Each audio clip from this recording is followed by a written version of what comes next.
Thom Hartmann here on the best of the rest of economic and labor news. You need to know this. Sometimes studies and polls teach us something new, and sometimes they simply confirm things we already knew. Last week, a new study confirmed that U.S. presidents serve the wealthy over the poor. And a separate poll confirmed that Americans are sick and tired of the ultra-rich controlling our political system. Like last year's Princeton paper that said our nation is no longer a democracy, James Druckmann from Northwestern University and Lawrence Jacobs from the University of Minnesota conducted a new study on the health of our democracy. Using documents and data from presidential archives, that team came to the conclusion that, quote, elites do most of the deciding in our nation because presidents, quote, shrink citizen control, end quote.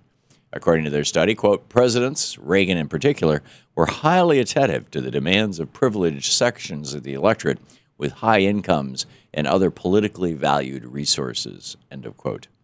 And any attention paid to public interest is more about shaping opinion to fit those goals rather than matching policy to public demands. Considering these findings, it comes as no surprise that 84% of Americans agree that it's time to get money out of our political system. That's the stunning yet unsurprising result of a new CBS New York Times poll. According to that report, the American people are demanding change with near unanimity. The cause and effect here is clear. After decades of being manipulated and ignored by our elected leaders, we, the people, would like to take back control of our democracy. And slowly but surely, people all around our great nation are working to achieve that very goal. From protests to ballot initiatives to constitutional amendments, Americans are making sure that free speech only applies to actual voices.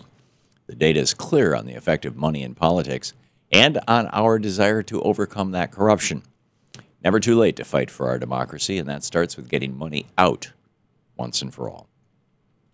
FCC Chair Tom Wheeler is on a roll when it comes to standing up for the American people. Just months ago, that agency stood up for internet freedom and ruled to protect net neutrality. Now they want to make sure that every American has access to that open net. Last week, Wheeler proposed adding internet to the services provided to the recipients of government-subsidized phone service. That phone service, known as Lifeline, the right calls it Obama phones, was started in 1985 by Ronald Reagan to provide landline phone service to the very poor. In 2008, that program was expanded to cover cell phones, and providing internet would be the next logical step.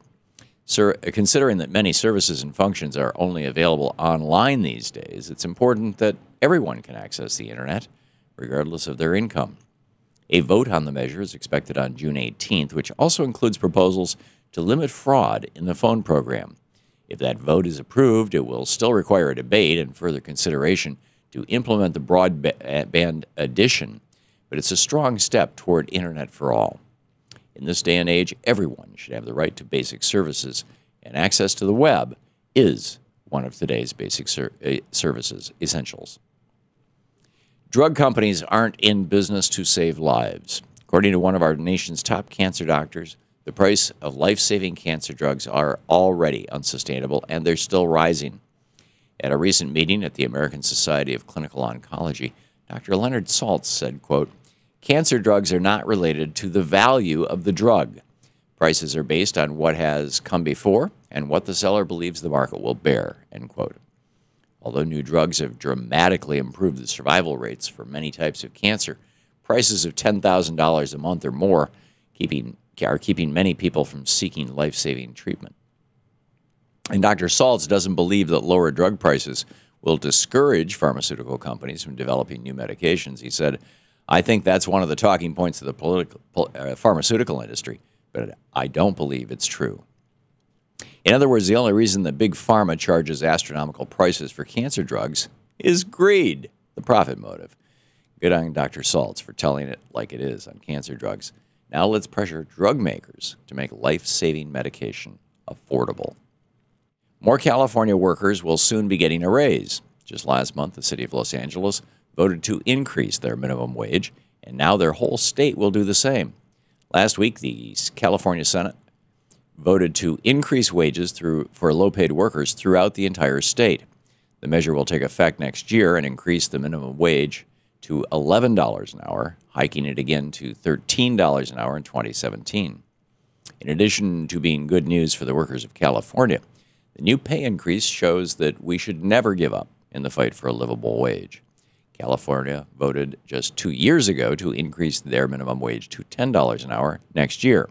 But fair pay advocates continue to work for even better pay. It appears that their efforts are successful and that the workers of California will soon see the benefits of that continued fight. And that's the way it is for the week of June 8th, 2015. I'm Thom Hartmann on Economic and Labor News.